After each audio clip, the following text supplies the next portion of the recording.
хичээл дээрээ пенал онгойлгоход хэн нэгэн "Чи бид хоёр найзууд болох ёстой" гэсэн зурсыг үлдээсэн байсан бол та яах байсан бэ?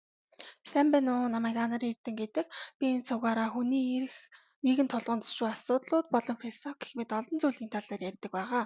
Тэгээд өнөөдөр Миеко Кавакамигийн Heaven гэдэг номын талаар ярив. Би ингээ гадуур явж байхдаа зөвхөн номын дэлгүүр ороод ном харж ингээ хэсдэг хоббитэй ахгүй юу. Тэгээ бүр өмнө 2 дугаар сард энэ номыг харж исэн юм л да. Энэ төр ном дотор тэр үед уран зохиолын номнуудынхаа бестселлерээс нь одоо ч гэсэн бестселлер гэдэг байх. Тэгээд бас интернетээс ингээд харахад хүмүүс амар гоё ном бэлээ, уншаарай гэж зөвлөж исэн болохоор би өмнө авч исэн. Бүр 2 сард авч исэн ч гэсэн одоо л уншаад та нартай ингээ хуваалцахтаа бэлэн болж байна. За тэгээд олон юм ярилгүй одоо ном руугаа орцгоё. Энэ номонд үе тэнгийн дээрлэлт, амиа хорлолт, бэлгийн дарамт гэх сэдвүүдийн талаар маш нарийн детальтай бичсэн байсан учраас би аль болох тэд нарыг нэг бүрчлэн ярихгүй гол зүйлүүдийн талаар товчхон ярив. Номны үйл явдал эхэнд хэлсэнчлэн манай гол дүрийн хүүхэд буюу өгүүлэгч пенал дотроос хачирхалтай захидал авснаар эхэлдэг. Өгүүлэгч хөвгүүний нэрийг нэг ч удаа дуртаагүй байсан учраас дандаа өгүүлэгч хөвгүүн гэхгүйгээр Кай гэдэг нэрийг орлуулчихъя. Кай бол долир нүдтэй дунд сургуулийн хүүхэд. Тэрээр ангийнхныхаа дээрлэгч бүлгийн хүчирхийлэлд өдөр болгон өртдөг. Тийм ч учраас зураас авахд дээрлэгч бүлгийн ахлагч Ниномиа түүнтэй дахиад тоглож байна гэж яагаад зурсыг тоогоогүй. Гэвч өдөр өнгөрөх тусам загтал ирсээр зогсохгүй шинжтэй байв. Хоёулаа хамт хичээл тарсны дараа уулзъя гэсэн мессеж авахд Кай зориглож уулзах газар буюу халимны хүрээлэн дээр очиход өөрийнх нь ангийн охин Кожима байв. Кожима үрчгэр ийлэгдсэн хуушилсан дөрвөн хувцас азгар үстэй. Кайтай адилхан дээрлэхүүлдэг. Кай долир нүднээсээ болж дээрлэхүүлдэг бол Кожима бохир заваа ядуу байдлаасаа болж дээрлэхүүлдэг. Тэр хоёр найз болж түүнээс хойш өдөр болгон бие биенийхээ шүүгэнийхээ дагуур загтал хэлгээдэг боллоо. Өглөө хэн ч ирээгүй байхад хийхгүй бол хичээлийн үеэр хийхэд маш осолтой. Ниноми болон түүний дагалдагчид үүнийг мэдвэл маш муу зүйл болно. Загтал солилцож байсаар хичээл дуусжээ. Зуны амралтаараа тэд урлагийн музейд зочилдог бөгөөд Кожима түүнд дуртай зураг үзүүлэхээр төлөвлөж байна. Уг зурган дээр асар их зовлон зүдгүүрийг туусны дараа эв найрамдлыг олсон эрэгтэй эмэгтэй хүмүүсийг дүрсэлсэн байжээ. Кожима уг зургийг Деважин гэж нэрлэдэг. Энэ хэсэг рүү дараа нь буцаж ирье. Зуны амралтаараа Кай амарсан ч юм байхгүй хичээл орох өдрүүдийг тоолон өдөр болгон төгсүүр айцтай байв. Өөрийнхөө байж буй байдал долир нүдээ голж энэ дээрлэлтийг хүртэх хувь тавилантай гэж өөртөө итгүүлж бодсоор байтал хичээл эхлэх цаг буцаж ирлээ. Тэр хоёр уустах сургуулийнхаа аваарын шатанд дахин нэг уулзаж бид Кожимагийн гэр бүлийн талаар илүү мэдлэгтэй болдог.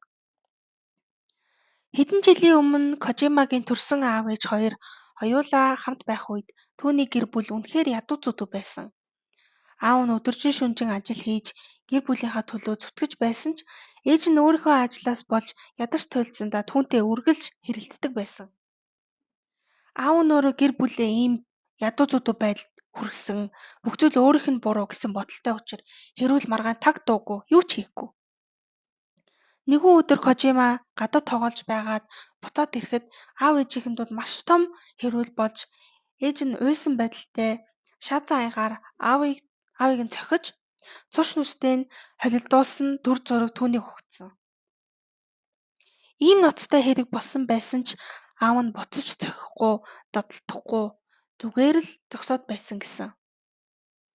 Ээж нь гэрээсээ гүйхэд Кожима түүнийг даган ээжигээ юм яриулах гэж оролдсон ч галзуурсан мэт байснаа. Ийм юм болох ёсгүй байсан юм гэж хэлжээ. Энэ том үйл явдал өнгөрснөөс 3 жилийн дараа аав ээж хоёр салж ээж нь баян хүнтэй дахин гэрэлсэн.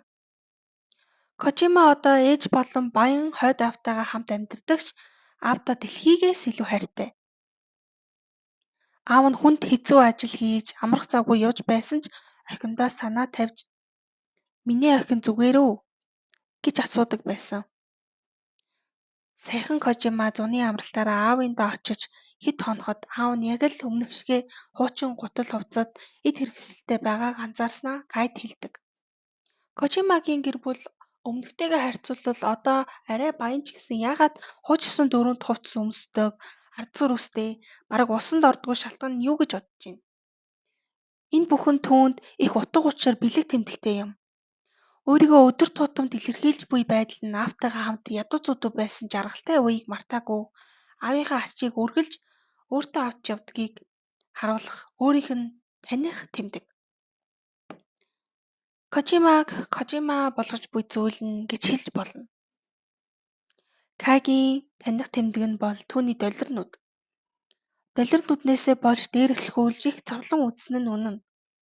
Мөн нөгөө талдаа энэ үүдэлтэн Кайг бүтээсэн хэрэгсэл. Кожима түүний нүдэнд дуртай учир нь түүний дахин давтагдагшгүй таних тэмдэг юм. Хичээл чиглэж дахин Ниномиа болон түүний дагалдагчдын дээрлэхэлд хүчирхийлэл үргэлжилсээр 10 сарын нэг өдөр маш ностой хэрэг болсон.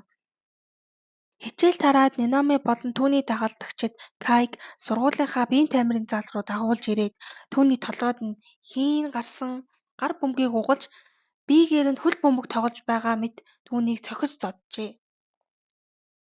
Үнэхээр хүчтэй цохисныг ч хэлэхгүй Кайгийн хамар нь хугарч цус их урссныг хараад Ниноми болон түүний дагалдагчид хийсэн хэрэгтээ айж Кайд ийм юм болсныг хинт ч хэлж болохгүй шүү гэж хэлэн хаагур гарахыг зачаад цугтаагаад явсан.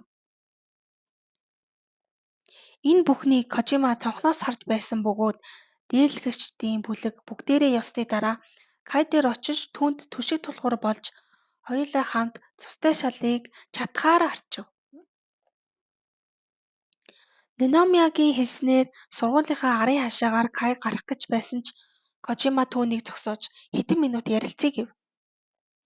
Кожима Кайг цонхоор харж байхдаа нэг зүйлийг анзаарсан байна. Тэр хоёр дээрлэгч бүлэгтэй адил гар хүлтэй, бие бэлтартай байсан ч яагаад эсэргүүцдэггүй юм бол гэж Кайгаас асуугаад Кай би сул дорой болохоор гэж хариулжээ. Кожима түүний хэлснийг эсэргүүцэв. Чи бид хоёрын хин маань сул дорой учраас тэдэнд дээрлэхүүлдэг юм бишээ. Тэдний хэлснийг уг дуугүй дагаж байгаат ч юм биш. Магадгүй ихэндээ зүгээр л хэлснээр нь хийдэг байсан байж болох юм. Гэхдээ бид тэдний үйлдэлийг хүлээж авдаг юм. Бидэнд тохиолдож байгаа зүйлсийг бид сайтар ухаарсны үндсэн дээр тэднийг хүлээж авч байгаа гэсэн үг. Үүнийг сул дорой үйлдэл мөн үү гэвэл харин ч эсэргээрээ. Бие сэтгэлийн их хүчтэй байж гэмээн үүнийг хүлээн авч чадж байгаа юм. Магадгүй бид чиний хэлсэн шиг сул дорой байж мэднэ. Гэхдээ тэр нь муу зүйл гэсэн үг огт биш. Бидний сул дорой байдал ч бас утга учиртай. Бидэнд юу чухал гэдгийг бид сайн мэддэг. Бас бид юу буруу болохыг ч ялгадаг. Бидний шиг байдалд орохгүй гэсэндээ дээрлэхэлтийг харсан ч хараагүй дүр хэсгэн тэдэнд ая тал засаж, даган баясаж, шоолж инээдэг ангийн бусад хүүхдэд ч ялгаагүй хөөх эрэлтэлтэй амьтад. Тэд өөрсдийн гараар үүнийг хийгээгүй л гэж боддог байх. Яг үнэндээ тэд ч гэсэн бидний дээрлэгддэг хүүхдүүдээс ямар ч ялгаагүй. Гэтэ ойлгоочгүй яваа. Энэ ангийн муу муухай үйлдэлтэй огт холбоогүй хүмүүс гэвэл зөвхөн чи бид хоёр гэж нулимстай нүдээр тайлбарлав. Өөрөөр хэлбэл Кожима тэр хоёр дээрлэхүүлдэг мөртлөө эсэргүүцдэггүй шалтгаан нь сул дорой айсантай биш. Харин тэр их дээрлэлтийг хүлээн зөвшөөрч аав ээж хинт шилэлгүй өөрсдөө даван туулж буй нь маш том хүч чадал. Ниноми болон түүний дагалдагчид гав ганцаараа байсан бол юу ч хийхгүй. Тэд нар бол жинхэнэ сул дорой хүүхдүүд. Тэд нар Кай болон Кожимагийн долир нүд бохир заван байдлаас нь найдаг. Харагдах байдал нь амар гэсэн үг биш, харин өөрсдийн мэдэхгүй нууцлаг өөр байдлаас нь найдаг. Жирийн хүүхэд дээрлэхүүлвэл шууд босоод буцаж өшөөгөө авах гэж хичээнэ. Харин тэр хоёр юу ч дууралгүй хүлээн авдаг. Энэ өөр байдлаас нь айцнаасаа болж дээрлэхэлтээ хийсээр л байдаг байж магадгүй. Кай гэртээ очиж ээжтэй гэмтлийнхаа талаар худлаа яриад эмнэлэгт үзүүлж шархаа идгээ эхний ахалмаа хийв. Хичээлний өдрүүц ч ээлжлэн ирж Кай Кожимагийн захиануудад хариу бичгээ болов. Түүний биеийн эрүүл мэндэж гэлтгүү сэтгэл зүйн эрүүл мэнд нь нэрс муудав. Хүмүүсээс зайгаа барьж бүхэл биеийн зовиортой өглөө босох гэж өөрийнхөө хамаг хүчийг шавхана. Тэр гүн сэтгэл гутралд орон амиа хорлох аргуудыг бодож шүнжэнгөө уйлна. Дараагийн эмнэлгийн үзлэгийн өдөр ирж Кай хүлээлийн өрөөнд байж байхад Момосе харагдав. Момосе бол Ниномягийн дагалдагчдын нэг. Зодноод нь оролцдоггүй зүгээр дийлэгч бүлгийн ардан зогсоод харж байдаг нууцлаг хүүхэд. Кай юутай ч юм заавал ярилцмаар санагдаж Момосег дагсаар эмнэлгийн гадаа хурж яагаад түүнийг дээрлэхийг асуухад Момосе биднээс чамайг дээрлэх шалтгаан нь чиний долир нүдтэй огт хамаагүй. Зүгээр тохиолдлын л асуудал бүх зүйл утга учиргүй. Хүн зодох, дээрлэх, хүсэл төрөхөд л чи тохиоллоор тэнд байж байдаг. Чи дээрлэх хүснээс болоод нойр хүрэхгүй байгаа чинь миний асуудал юр биш. Өчүүхэн төдий ч гимших хэрэг биш гэв. Кай түүнээс дотны хүнд чинь надад тохиолдож буй зүйл тохиолдвол хэцүү байх уу гэхэд Момосе мэдээж би дүүгээ тийм байдалд оруулмааргүй бол бусдыг тийм байдалд оруулж болохгүй гэсэн үг биш. Хүн бүр өөрсдөө хэрэгтэй юмаа хийх л гэдэг ертөнц. Хүмүүс өөртөө хүсэхгүй зүйлээ бусдад хийж л байдаг. Махан тижээлтэн өсөн тижээлтнээ иддэг. Хүчтэй нь хүчгүйгээ захирдаг. Чамайг бага байхад муу зүйл хийвэл там руу очин гэж хэлж байсан байх. Гэхдээ тийм зүйл байхгүй. Сул дорой хүмүүс боддоор орчихгүй зүйлийг бүтээдэг. Диваачин гэж байвал тэр нь энэ. Там гэж байвал тэр нь энэ. Аль нь байхаа нь үнэндээ хамаагүй бүгд л хий хоосон. Тийм болохоор тэр бүх утгагүй худал хурмаг давталгүйгээр өөрөө өөртөө найдаад өөрөө өөрийгөө л хамгаал. Кай би чамайг алан гэвэл яах вэ гэхэд Момосе чаддаг бол Ниномя болон түүний дагалдагчдыг цойх зод ал. Харин чи урам зориггүй айдснаасаа болоод үүнийг хийж чаддаггүй. ертөнцид юм хийж чаддаггүй хийж чаддаг хүмүүсээ дүүрэн. Мөн хийхийг хүсдэггүй хүмүүс гэж бий. Чи тохиоллоор хийж чаддаггүй ердөө л тэр химээв. Энэ хүрээр тэр хоёр харилцан яриа гэхүү хэрүүлээ дуусгаж Кай эмнэлэг рүүгээ буцаад эмчийн үзлэгийн өрөөнд орлоо. Азтайгаар түүний хаамар хамаагүй дээрдсэн бараг эдгэрсэн байв. Эмч Кайгийн нүдийг хараад цацах хямд хагалгаах санал болгов. Энэ мэдээг Кай Кожимад дуулгахаар дараагийн өдөр авааны шатан дээрээ уулзлаа. Кожима өмнөхөөсөө их турсан аж. Яагаад юм идэхгүй байгааг асуухад таних тэмдгийн нэгдээ юм идэхгүй байхыг нэмсэн гин. Кожима үүнийг хэлэхдээ их баяртай байсан болохоор Кай нүдний хагалгааныхаа талаар ярихад эргэлзсэн ч уулзсан шалтгаан нь энэ байсан учраас хэлэхээр шийдэв. Үүнийг сонсоод Кожима их гуниглаж түүнийг өөрийнхөө сул дорой байдал дандан таних тэмдгээ усгаж дээрлэгч бүлэгт нэгдэх гэж байна гэж хэллээ. Мэдээж энэ нь үнэн биш байсан ч Кожимагийн үзэл сурталтай нийлээгүй зүйл. Кай долир нүцтэй төрөлхийн таних тэмдэгтэй бол Кожима өөрийнхөө таних тэмдгийг бүтээхийн тулд бохир замаа хувцас өмсөж хоол иддэг. Кай нүдний хагалгаа хийлгэх нь түүний найзлах болсон шалтгаан өөрийнхөө сул дорой байдлаасаа зүгтэж буйг илэрхийлнэ. Кожима чи миний найз биш гэж уйлангаа хэлээд зогтсноор ахиж тэр хоёр яриагүй юм. Гэтэл хэдэн хоногийн дараа Кайгийн ширээн дээр маргааш анх уулзаж байсан халимны хүрээлэн дээрээ уулзъя гэсэн цагтл байхлаар нь үнэхээр их баярлав. Кай өмнө нь хэлж чадаагүй зүйлүүдээ хэлээд өөрийгөө зүтгэж буцаад найзууд болох ганц боломж нь энэ юм. Маргааш Кай тэр газарт нь ирэхэд ганцхан Кожима биш Ниномя болон түүний дагалдагчид байж таарна. Юу болсон бэ гэвэл дээрлэгч бүлэг Кожима Кай хоёр бие биентэйгээ хамт захидал солилцож байсныг нь олж мэдээд энэ захидлуудыг нь ашиглаж тэр хоёрыг доромжилж бэлгийн харилцаанд орж байсан гэж гүтгэжээ. Тэгээд Кожима нөгөө хамт уулзъя гэсэн захидлыг бичээгүй. Ниномя Кай болон Кожимаг хуурах гэж бичсэн байсан аж. Одоо тэр хоёрыг хуцаа тайлж бэлгийн харилцаанд оролцуулах гэж дарамтлаад эхлэв. Кай, Кожима үүнд хамаагүй түүнийг явуулаач гэж гуйсан ч мэдээж тэд нар юу ч хийхгүй. Хуцаа тайлахгүй бодлолоор Кайг хүчээр барьж аван хуцыг тайлах гэж оролдоод тэр Кожимаг "Гүй зүгт" гэж орилж хашгирч байсан ч Кожима юу ч хэлэлгүй хөдөлгүй яг л хөшөө мэт байсаар байв. Кай гартаа чулуу хатгаад Ниномяг цохих гэж байхад Кожима аажуухан босоод түүний гарыг барьлаа. Кожимагийн харц хов хоосон. Тэр босоод хүн болгоны өмнө өөрийнхөө бүх хувцсыг тайлаад Ниномягийн өмнө ирээд инээгээд эхлэв. Дагалдагчид нь үүнээс айгаад зүгтаагаад зөвхөн Ниномя болон Момосе хоёр үлдсэн байв. Кожимаг ингэж инээж байхад тоглоомын талбайны цаана нэг эмэгтэй хүн "Хөөе, та нар юу хийгээд байгаа юм бэ" гэж орилоход Ниномя болон Момосе хоёр өөрөөр зүг рүү зугтасчихдаг. Энэ үеэр Кай Кожимаг маш чангаар тэврээд уйлж байхад нь хоёр томчууд ирээд Кожимаг хүнчлэн нөмрөөд аваад явчихдаг. Үүнээс цааш Кай Кожимаг ахиж хэзээ ч хараагүй юм. Кожима бол түүний цорын ганц нандин найз байсан. Эцэст нь Кай нүдний хагалгаа хийлгэж дэлхий байгаль ертөнцийн үзэсгэлэн бишрэн харж байгаагаар номын энэ хүрээр дуустав.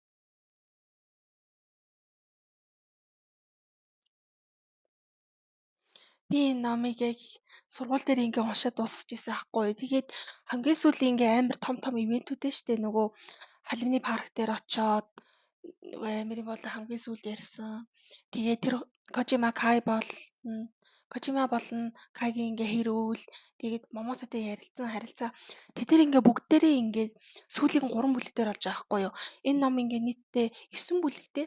Тэгээд сүүлийн 3 бүлэг дээр хамгийн том том ингээд major ингээд том том үйл хөдлөл ингээд болж байгаа байхгүй юу. Тэгээд амар хурдан пейстэй явсан. Хамгийн амар хурдцтай явсан.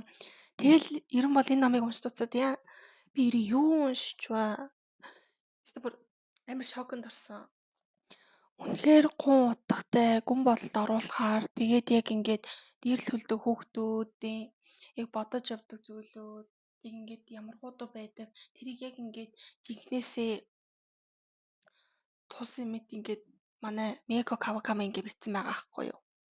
Энэ номон дээр бол жигнэсээ уйл уйлах зарим нэг хэсгүүд ерөн бол байсан. За би одоо энэ номны дөрүүд болон утга агуулгын талаар одоо юу бодож байгаагаа ярив. Анх энийг уншаад хамгийн ихэнд Кожима болон Момосе хоёрын ингээд эсэг тэсэг байдлыг ерөн бол анзаарсан. Момосе бол ингээд бүх зүйл ингээд ямар ч утга учиргүй гэж боддог бол Кожима бол бүх зүйл утга учиртай гэж боддог байхгүй юу? Кай ингээ Момосегоос чи ингээ яагаад хүүхдүүд ингээ дээрлэг намайг ингээ дээрлэгдэг юм бэ? Миний долоон нүднээс юм болов уу гэж асуухад үгүй чиний долоон нүднээс биш харин зүгээр хүн зодох ч юм уу дээрлэх хүсэлт хүрэхэд чи тэн дээр ингээ тохиоллоор байж идэг гэж байгаа аахгүй юу? Өөрийнх нь охин дууд ийм дээрлэхэл хүчирхийлэл ингээ тохиолдол мэдээж дүүгээ хамгаалan гэж байгаа. Гэхдээ одоо өөрөө ингээ тийм дээрлэл хүчирхийлэл бусад хүмүүст хийдэг.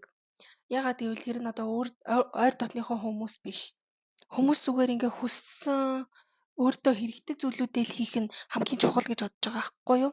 Тэгээд дэлхий дээр ерөөсөө сайн, муу зүйл тэр одоо карма гэдэг шийтгэл гэдэг юм байхгүй.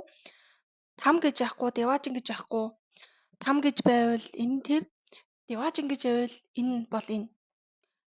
Одоо энэ дэлхий, одоо бидний байдлыг одоо там эсвэл деважин гэж яахгүй юу? Үнэн дээр бол деважин юм уу там аль нь байх нь түүнд ямар ч хамаагүй. Ягаад гэвэл там болон деважин бол зүгээр л сул дорой хүмүүсийн бүтээсэн хүмүүс ингээд захирч ингээд контролдоход үүсгэсэн зүйл гэж өөр ингээ авч үзэж байгаа. Кайтигийн Момосегоос би чамайг алан гэвэл яах вэ гэхлээр алуулалаач цохиулж чи зүгээр л хүснээ л хий. Гэтэ чи хийдэггүй. Ягаад гэвэл чи ерөн хийхийг хүсдэг үү? Тэгээ хийж чаддаггүй. Энэ зүйлийг муу зүйл гэж авч үздэг. Энэ хорвоо дээр хийж чаддаг хүмүүс байдаг, хийхийг хүсдэггүй ч хүмүүс байдаг. Чи харин тохиолдлоор хийж чаддгүй, хийхийг хүсдэггүй. Тийм учраас чи сул дорой гэж байгаа. Үүнээс үзвэл Момосе ёс суртахуунгүй болон ёс зүйгүй, нэглэс үзэлтэй, бүх зүйл утга учиргүй гэсэн үзэлтэй хүүхэд болж байгаа. Момосе Ниноми болон түүний дагалдагчдын нэг гэхдээ Бид нар одоо яг энэ номон дээр дийлэгчдийн талаас ганцхан Момосегийн талаас л ингээд харж үзсэн байгаа. Тэгээд бусад Ниномиа ч юм уу түүний дагалдагчид одоо яг ингээд ягаад дээрлэгдэг болсон, ягаад дээрлэгдэг шалтгааныг нь мэдэхгүй. Гэхдээ би бол Ниномиаг өөрөө ингээд зугаа цэнгэлээрээ хийдэг. Гэхдээ ингээд хийж байгаа зүйл нь муу гэдгийг мэддэг гэж боддог. Яагаад гэвэл нөгөө Кай ингээд биеийн тамирын зааланд оруулаад ингээд толгоонд нь гар бөмбөг тавьчаад биеэр нь ингээ хөл бөмбөг тоглож исэн доо.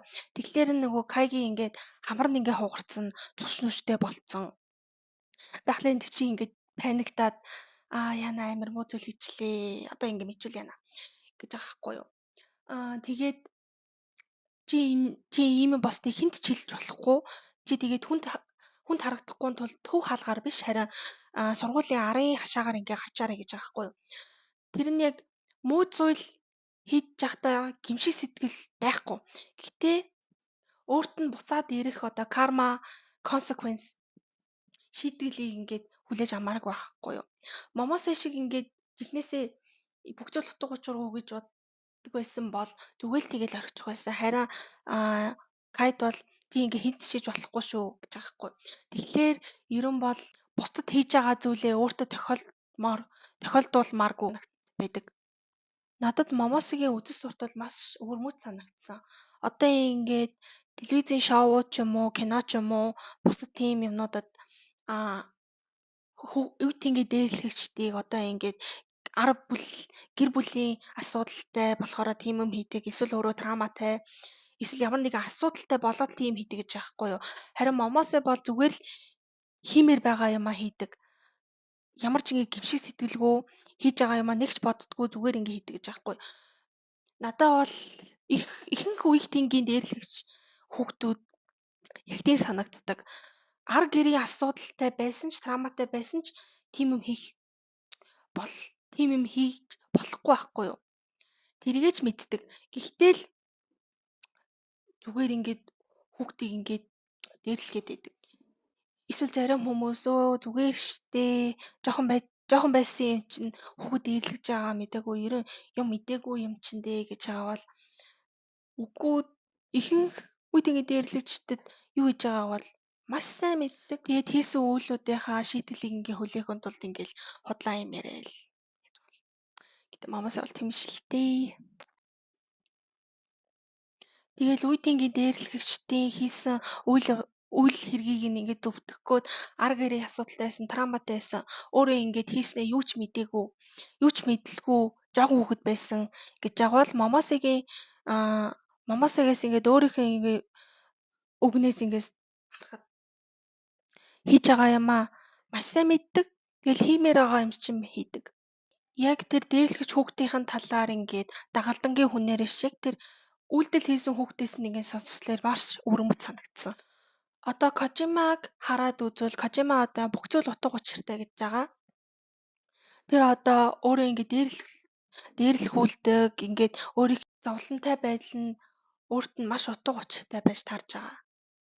Кожимагийн дүрээр үеийнгийн дээрлэлт нь одоо хүүхдэд хэрхэн нөлөөлдөг, бие сэтгэл зүй, бие махбодоор одоо ингээд хэрхэн нөлөөлдгийг харуулах гэж зорьсон. Кожимач гэлтгүй Кайч гэсэн одоо үеийнгийн дээрлэлт нь яаж нөлөөлдөггийг маш их харсан. Кайчин сүүл рүүгээ амиа хорлох бодол энтерт яагаад тэгэл амар гүн сэтгэл гутралд орсон. Харин Кожима бол өмнө ингээ хамгийн сүүлд ингээд хамт ингээ уулзлахдаа маш ингээ турцсан байсан. Тэгээ тэр нь яагаад турцсан бэ гэхэд өөрийнхөө ингээ таних тэмдэг дээр нэмсэн гэж байгаа байхгүй юу? Энэ таних тэмдэг гэд байгаа зүйл нь одоо ингээ бусдаас өөрийг ингэж ялгаруулах зүйл. Тэгээ дээрлэгчдийг одоо дээрлэхүүлж болох ингээ бараг хаалга нь болж байгаа. Кожима багаасаа ингээ дээрлэхүүлсэн болохоор maybe ингээ бусдаас ингээ өөр болохоор ингээ дээрлэхүүлд юм байна. Одоо ингээ ийм тусгай ингээ таних тэмдэг ч юм уу юу болохоор ингээ би ингээ дээрлэхүүлд юм байна гэд. Тэгээд тэр дээрлэлтийг өөрөө даван тулаад хинт ч хэлэхгүй зүгээр хүлээн авч байгаа нь өөрт нь маш ингээд хүчтэй байгаа. Үтсгэлэнтэй сул дорой байгаа гэсэн утга учиртай өөрт нь байгаа. Тэр ингээд өөрөө тэр их дээрлэлтийг даван туулж байгаагаа харуулахын тулд мөн бас ингээд өөрийгөө ингээ хүчтэй гэж харуулахын тулд бохир заав хувц өмсөн, ингээ усанд орохгүй тэгээд сүүл рүүгээ бүр ямар ч юм идэхгүй болж байгаа. Өөрийнхөө тэр дээрлэхүүлж байгаа байдалтаа ингээд тав тухтай болоод бүр ингээд 100% хүлээн зөвшөөрөөд эхэлсэн. Кожима тэгээд дээрлэхэлтий бараг ингээд бэлэг гээд авч үздэг үзэл бодолтой болцсон. Тэгээд тэрийгээ ч гэсэн ингээд даван туулах механизмаар ажилуулдаг. Би ингээд нийгмээс гоцгой би ингээд таних тэмдэгтэй болохоор л хүүхдүүдэд дээрлэхүүлдэг гэдэг нь үнд нь өөрт нь ингээд маш ингээд утга учиртай өөр мэдээгээ санаж байгаа байхгүй юу. Тийм учраас одоо Кай доллирнуудыг янзлуулах хаалгаа буюу ингээд таних тэмдгийг арилгах үйл явдал хаалгааг ингээд Кожима төлөвлөлт Кожима үнэхээр ингэж гониглаад үнэхээр уурлаад өөрөөс нь ингээд урвсан мэт санагдсан. Кожима тэгээд сүүл рүүгээ тэр их дээрлэхэлтий бараг Деважин мэт хүлээн аваад тэрэн дээр үнэхээр их тав тух олоод өөрийгөө ингэж угаасаа л ингэж дээрлэхүүлнэ. Би ингэж дээрлэхүүлсээрээ ингэсэн ингээд зовлондоо ингээ бүр тав тух болоод ингээ бүр хүлээн зөвшөөрсөн. Кайд ч гэсэн тиймэд санагдаж байгаа юм шиг өөрт нь ингээ санагдсан байж тарж байгаа байхгүй юу. Тэгээд Кай ингээд Деважингаас сална өөрийнхөө тав тухаас салгаж байгаа. Тийм өөрийг ингээ өөрчлөх юм хэлэхэд Кожимад үнэхээр гонигтай санагдсан байд. Ягаад тийм хийж байгаа юм болоо? Бид нар чи ингээд энэ дээрлэлтийг давж туулж байгаа нь үнэхээр хүчтэй. Үнэхээр ингээд утга учиртай зүйл байхад яагаад ингээд өөрөөсөө ингээд цугдах гээд байгаа юм бэ гэж Кожимад ботгцсан байх. Тэр халимны парк дээр ингээд Ниноми болон түүний дагалдагчид хувцас тайл, бэхийн харилцаанд ор энэ төр гэл тэгэхэд одоо тэрүүгээ заавал хүчлүүлэхгүй өмнө нь ингээд заавал ингээд хүчлүүлээл за чи тэрийг хий, за чи тэрийг хий. Тэгэл шууд ингээ үг дуруу ингээл шууд хүлэн зөвшөөрөл хийдэг байсан бол Кожима бол энийг бол өөрөө хийж байгаа байхгүй юу? Өөрөө ингээд хувцаа тайлаа, шалдан нүцгэн болоод тэгээ тэдний өмнө гараад инээгээд тэгээ тэр нь бол тэр өөрийнхөө зовлон тэр дээрлэлтийг хүлээн зөвшөөрсөн хамгийн хамгийн өндөр цэг байсан гэж бодож байна. Хамгийн Деважин цэг байсан гэж бодож байна. Мэдээж дээрлэлтэн муухай ингээд өвдөлттэй байгаа ч гэсэн бодлын ингээд тав тух нь угаасаа ингээд жилийн турш ингээд дээлүүлсэн болохоор үзэл бодол тарих энэ тэд нар ингээд дасаад тэгээд дассан болохоор тэрэндээ ингээд тав тухаа олдог болцсон. Тэгээ Кожима хоёр том хүмүүс ингээд аваад явцсан. Тэгээд тэрнээс цаашаа ерөөсөө Кожимаг бид нар ахиж хараагүй. Тэгэхээр ерөн бол түүнд юу тохиолдсон юу энтрийг бол таахад маш хэцүү. Кай ингээ хамгийн сүүл нүдний хаалгаагаа ингээ байгаль орчныг хараад ямар үзэсгэлэнтэй юм бэ гэж харсан. Тэр нь бол Кайгийн яг өөрийнх нь жинхэнэ Деважин байсан гэж би бодож байна. Өөрт нь ингээд олон жилийн турш маш их зовлон үзүүлсэн далернууд ингээд дээрлэх тэр интерес бүгдээр ингээ салж байгаа болохоор Деважин гэж би бодож байна. Би бүр өмнө дурдсан та тэр хоёр зуны амралтаараа ингээд Кожима Кайг дагуулад нөгөө урлагийн музейд ороод өөрийнх нь хамгийн дуртай уран зургийг харуулсан. Тэрэн дээр ингээд эрэгтэй эмэгтэй хоёр маш их зовлон юу энтрийг туусныхаа дараа бүгдээр ингээд хоёулаа ингээд хамт маш их жаргалтай байж байгаа ингээд Деважин гэсэн нэртэй зураг байгаа аахгүй юу.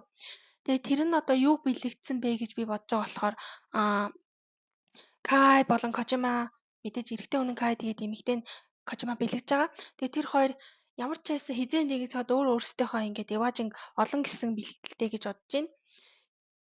Кай яг уу арай зөв аргаар осон ч гэсэн Кожима тэгээд өөрийнхөө зовлонд Деважин болоод арай жоохон буруу аргаар өөрийнхөө Деважин тав тухыг олсон. Ерөн бол дээдлэхүүлсэн хүүхдүүд яаж ингээд тав тухыг олж өөрсдийнхөө Деважин олж болох хоёр төрлийг харуулсан гэж бодож байна. Хамгийн ихэнд нь Кай бол ингээд өөрийнхөө дээрлэлтээс гарахын тулд өөрийгөө ингээ өөрчлөөд доллирнуудыг засуулаад ерөн бол өөрийнхөө Деважинг олсон байгаа хгүй.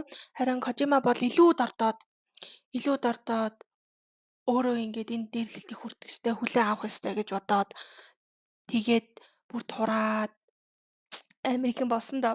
Тэгээд тэгжиж илүү дорцоор ээж өөрийнхөө ингээд бараг тархийг ингээ өөрчлөөд би ийм юмд хүртэх ёстой гэсэн бодолтой. Тэгээд тэгжиж ингээд Деважингаа хүртсэн гэд хоёр ингээ шал өөр эсэг тэсэг зүйлүүд. Энэ ном нь Японд 1991 онд тохиолдсон үйл явдлыг өрнүүлдэг. Тэгэхээр одоо бид нэр ингээд Япон улсыг ингээд бодглохлоор л амар дэг журамтай бүх хүмүүс нь ингээд найрсаг бараг л робот шиг хүмүүс гэж ерөн бол хүмүүс боддог байх. Тэгээд Япончин бол сургуульч бай, ажлын газарч бай бүгдээрээ л бүх ингээд амар дэг журамд ингээд амар хашигдсан, амар баригдмал. Аа Хүүхдүүд нь бол заавал тийм байх ёстой, тийм байх ёстой, ийм байх ёстой гэсэн маш ингээ баримтал дэг журамтай. Хүүхдүүдийг ингээд яг нэг ижил байлгах, нэг стандартт байлгах нэг тиймэрхүү дүв байд юм уу та. Тэгэхээр одоо энэ Кай Кожима хоёр ч ерөн бол далер нүд тэгээд Кожима чинь бохир заваан байдал хоёр нь ингээд тэр стандарт ч юм уу дэг журмаас ингээд хазайцсан ингээ байдал өөрийнх нь ингээ байдал байж байгаа байхгүй юу. Бусдаас өөр байвал нийгмийн дарамт шахалт тэр энтрийг ингээ хүртдэг. Тэр ингээ нийгмийн дарамт шахалтыг ингээ ном руугаа орчуулвал дээрлэлт болж тарж байгаа. Тэгээд тэр баригдмал орчинд өөрийгөө өөрчлөхгүй л бол ерөн бол жоохон хэцүү. Харин Кожима бол ерөөсөө өөрийгөө өөрчлөөгүй илүү ингээд бохир заван байдлаа ягаал тэгэл туранхай болоод илүү ингээд доошоо яваад байсан бол Кай бол өөрийнхөө ингээ өвөрмөц байдлаа ингээ өөрчлөөд одоо нэг стандарт нь одоо нийцээд эхэлж байгаа хгүй долларнуудаас асуулаад. Тэгэхээр тэгжиж ингээд өөрийнхөө деважин нийгэмд ингээд үнэлэгддэг хүн шиг ингээд үнэлэгддэг болж байгаа. Харин Кожима бол илүү доошлоод өөрийнхөө ингээд өөр ингээд нийгмээс өөр байдлаа ингээд хүлээн зөвшөөрөө зөвтгөөд илүү ингээд нийгмээс ингээд гажаад ч юм уу тэгээд эхлээд өөрийнхөө тэгжиж ингээд өөрийнхөө деважинг олоод өөрийнхөө тавтах байдлыг олсон. Тэгвэл ингээд өөр байдлаас хараад үзвэл Кожима бол ингээ нийгмийн гажуудал ч юм уу тийм юм бэлэгдэж болохоор бол харин Кай бол нийгэм ингээ конформист байдлыг илэрхийлж болно. Тэгээ бас ингээ дуу чимээгүй ингээ бүгдээрээ нэг стандарт байдаг, бүгдээрээ яг адилхан байдаг.